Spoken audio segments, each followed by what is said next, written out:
महाराष्ट्र है। कौन बोलता है इंडिया में राष्ट्रवादी? हिंदी चलेगा? अरे यार तू काय बोलला? तू सोचा यार, तू काय कोण बोलतो इंडिया में हिंदी राष्ट्रवादी? चलेगा?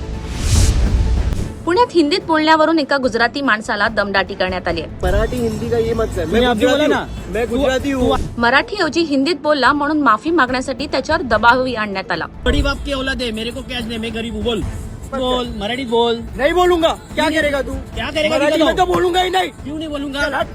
पण या व्हिडिओतून असं दिसून आलंय की हा व्यक्ती आपली भाषा कुणावर लादत नव्हता किंवा त्याचा अनादरही करत नव्हता, पण जेव्हा त्याच्यावर मराठीतच बोल अशी सक्ती करण्यात आली तेव्हा मात्र त्याचाही संयम तुटला।